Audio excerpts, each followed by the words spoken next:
Hello everyone, कैसे हैं आप सभी लोग। होप आप सब अच्छे होंगे और अपनी तैयारी अच्छे से कर रहे होंगे।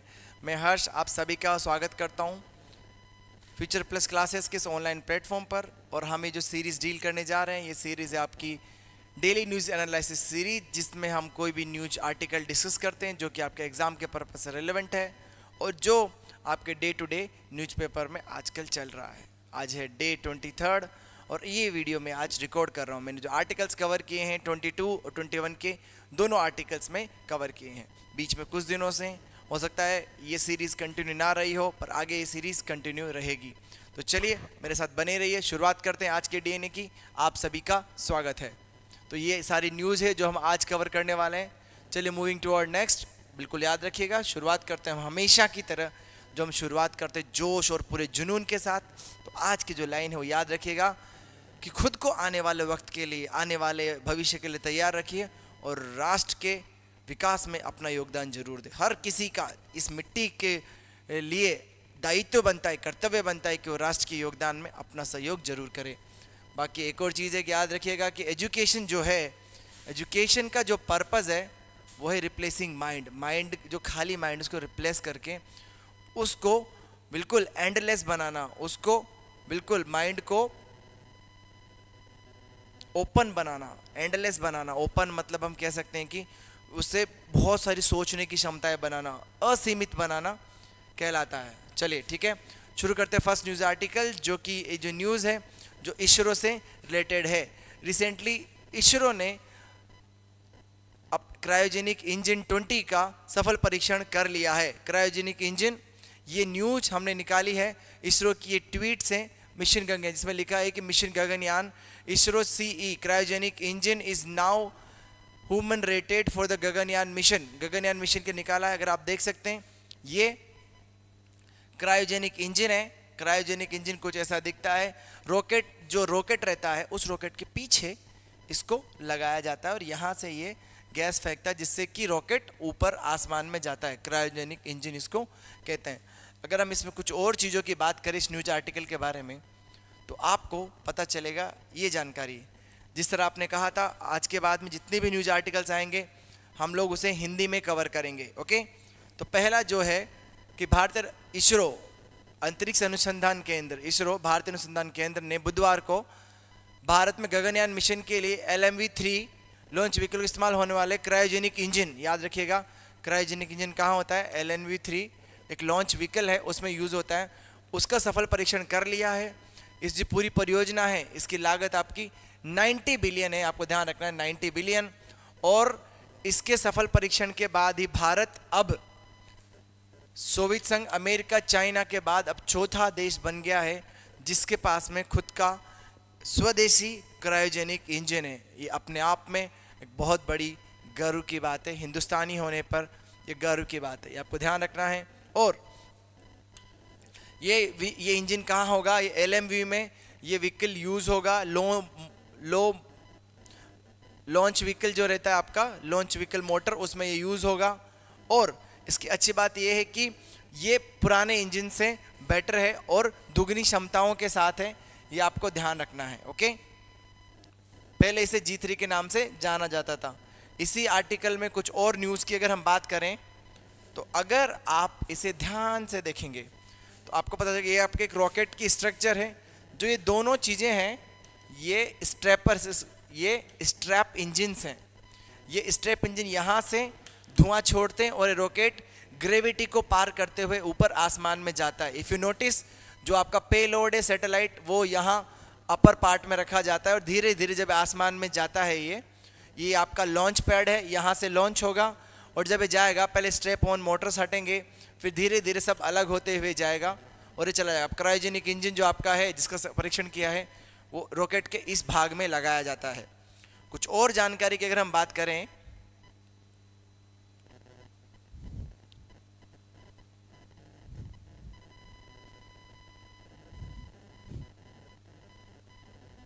तो आप देखेंगे यहाँ पे जो रॉकेट लॉन्च होता है उसकी पूरी की पूरी जानकारी दी है। देखिए जब लिफ्ट ऑफ होगा, वो आसमान से उड़ेगा, तब उसका 0 किलोमीटर से वो शुरू करेगा। असेंट फेज आते आते थोड़ा सा उसका जो कोण है वो मुड़ जाएगा, फिर उसके बाद में पहली इंजन फायरिंग होगी फायरिंग के बाद में 6 किलोमीटर के बाद जब ये जाएगा तो पहला जो उसका स्टेप ऑन मोटर्स है वो रिमूव हो जाएगी।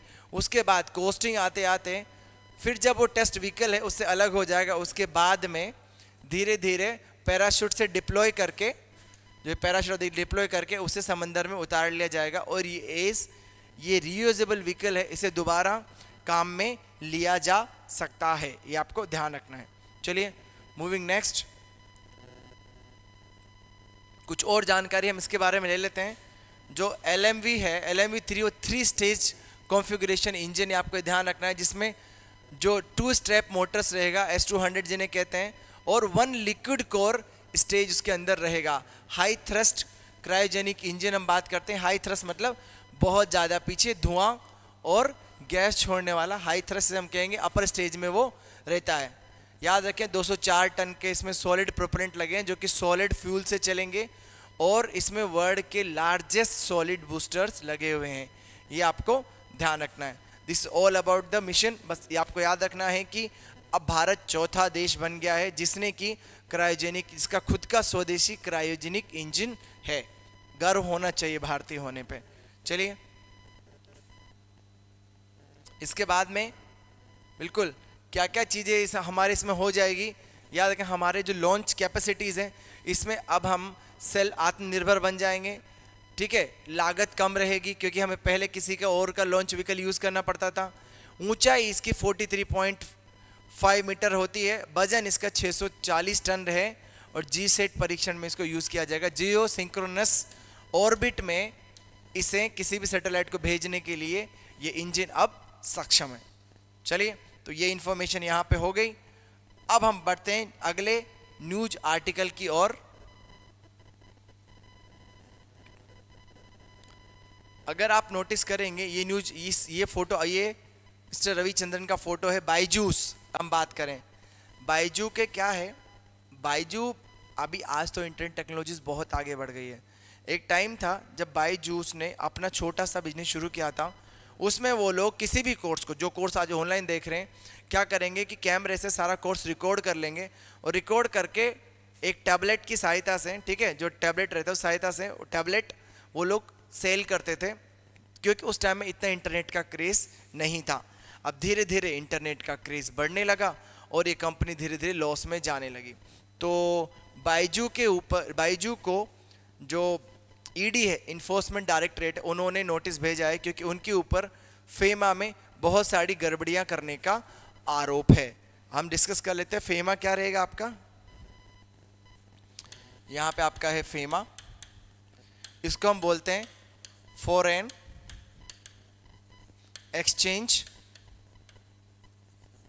Management act.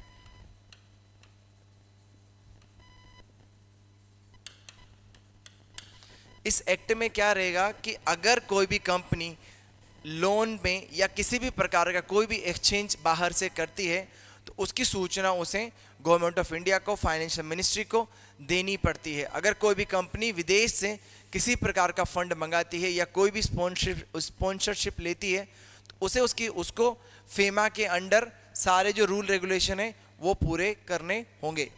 तो चलिए अब हम इसकी न्यूज के बारे में बात करते हैं।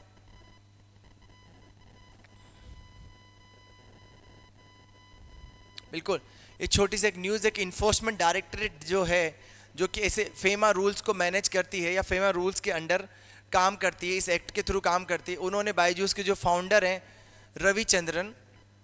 रविंद्रन, उनको नोटिस भेजा है फॉरेन एक्सचेंज मैनेजमेंट एक्ट में।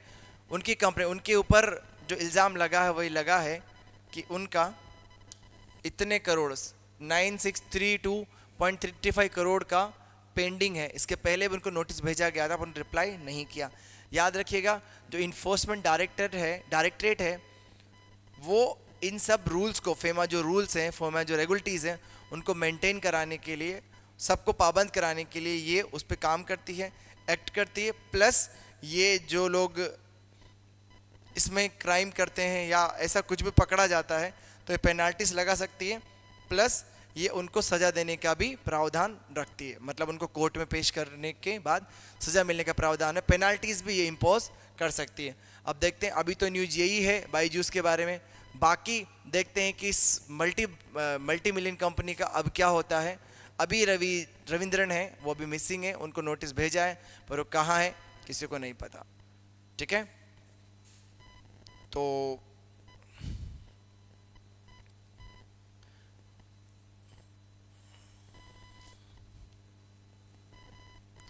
This is all about the news today.